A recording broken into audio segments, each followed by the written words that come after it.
राम मंदिर दानचोरी प्रकरणाचा उल्लेख करत खासदार संजय राऊतांनी नाशिकमध्ये होणाऱ्या कुंभमेळ्याच्या कामात भ्रष्टाचार होत असल्याचा आरोप केलाय।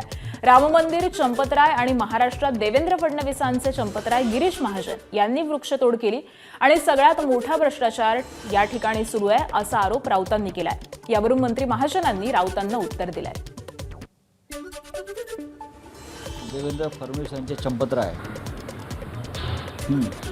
गिरीश महाजन यांनी ती जंगलतोड करायला लावलं, वृक्षतोड केली। या हिंदू धर्माच्या नावानं सुद्धा आपण पैसे खात आहे, राम मंदिरापासून ते काळाराम मंदिरापर्यंत आणि कुंभमेळ्यापर्यंत। लाज वाटली पाहिजे तुम्हाला, बरोबर लाज वाटली पाहिजे। आणि असे चंपतराय हे फक्त अयोध्येमध्ये नसून जिथे जिथे भारतीय जनता पक्षाचं राज्य आहे त्या प्रत्येक राज्यामध्ये असे चंपतराय आहेत।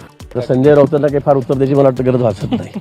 त्यांच्या जिभेला विचारायचा हाड नाही आहे, तो काहीतरी चूक झालेली आहे, प्रोडक्शन फॉल्ट आहे, तो मॅन्युफॅक्चरिंग फॉल्ट आहे, त्याच्यामुळे आता मी काय बोलणार त्यांना। गुजरातचे सगळे कॉन्ट्रॅक्टदार आहे, त्याचमुळे नाशिकची वाट लागते असं देखील ते म्हणतात। आता कोणते गुजरातचे तुम्हाला कॉन्ट्रॅक्ट दिसले तुम्ही मला सांगा, तुम्ही मला सांगा आता शोधून इथे कोणते गुजरातचे कॉन्ट्रॅक्टर आलेले आहेत। काहीतरी बोलायचं, स्वतः काही बॉम्ब पडायची नाही, आपल्या मागे आता कोणी राहिलेलं नाही।